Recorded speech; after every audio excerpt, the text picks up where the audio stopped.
کس کا خاتمہ ایمان پر ہوگا اور کس کا نہیں ہوگا اس کی کوئی گارنٹی نہیں۔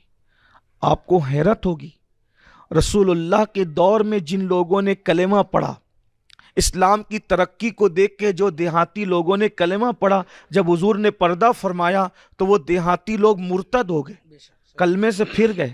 سوچو حضور کو دیکھ کر جنہوں نے کلمہ پڑھا تھا، جب ان میں سے بعض لوگ جو دیہاتی تھے ان کے ایمان جو ہے وہ چھین لیے گئے، ہم کہاں؟ یہ ان کا ذکر نہیں کر رہا ہوں جو سچے اصحاب ہیں، صحابہ کی بات نہیں، جنہوں نے اسلام کی ترقی کو دیکھ کر کے ساتھ ہو گئے تھے، ان کی آنکھیں بند ہو گئی، ان کی نظروں کے سامنے پردے آ گئے، اور وہ یہ بک بک کرنے لگے کہ اگر یہ رسول ہوتے تو معاذ اللہ ان کا انتقال کیوں ہوتا؟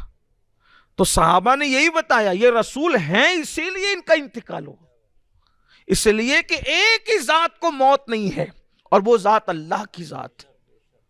بلکہ صدیق اکبر رضی اللہ تعالیٰ عنہ نے جب یہ بات سنی تو آپ نے صحابہ سے فرمایا کیا یہ آیت بھول گئے؟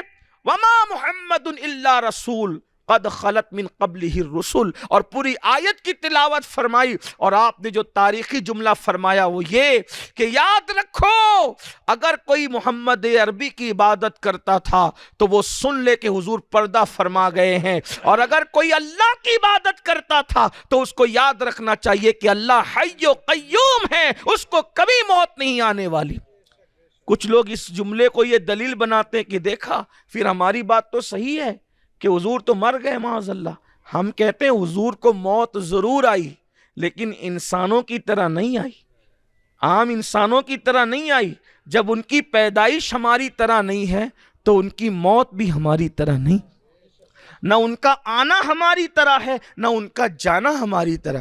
جب وہ آتے ہیں تو اسے عیدوں کی عید قرار دیا جاتا ہے، اور جب وہ جاتے ہیں تو ان کا جانا بھی امت کے لیے ایک بہت بڑی چیز ہے۔ اللہ اکبر۔ تو یاد رکھنا حضور علیہ السلام کے بارے میں ہم اہل سنت کا عقیدہ یہ ہے کہ حضور علیہ السلام نے پردہ فرمایا، ان کو موت آئی، ہمارا عقیدہ ہے، لیکن ہمارا یہ عقیدہ ہے کہ موت آنے کے بعد وہ مر کر مٹی میں نہیں مل گئے، بلکہ موت آنے کے بعد صرف ایک لمحے کے لیے انہیں موت آئی، پھر اللہ نے انہیں ہمیشہ کے لیے زندہ کر دیا۔ میرے امام اس کی ترجمانی یوں کرتے ہیں، انبیاء کو بھی اجل آنی ہے مگر ایسی کہ فقط آنی ہے، پھر وہی موت کے بعد ان کی حیات مثل سابق وہی جسمانی ہے، اس کی ازواج کو جائز ہے نکاح، اس کا ترکہ بٹے جو فانی ہے، تو زندہ ہے واللہ، تو زندہ ہے واللہ، میرے چشم عالم سے چھپ جانے والے۔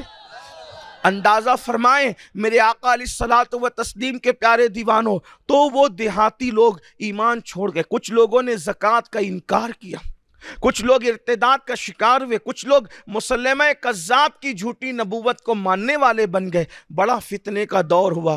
تو اس سے پتہ چلتا ہے ایمان پر خاتمہ کس کا ہوگا اس کی کوئی گارنٹی نہیں ہے سوائے ان کے جن کی ضمانت اللہ و رسول نے عطا فرمائی۔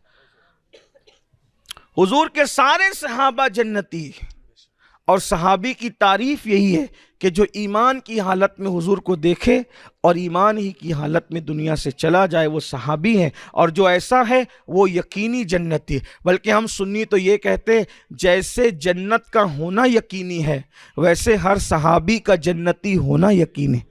کیوں؟ اس لیے کہ جس قرآن نے جنت کا کو بتایا وہی قرآن کہتا ہے وَكُلًّا وَعَدَ اللَّهُ الْحُسْنَى، کہ اللہ نے ان سب کے ساتھ حسنہ یعنی جنت کا وعدہ کر لیا ہے۔ میرے امام کہتے ہیں جس مسلمان نے دیکھا انہیں ایک نظر، اس نظر کی بصارت پہ لاکھوں سلام۔ تو ایمان پر خاتمہ بڑی چیز۔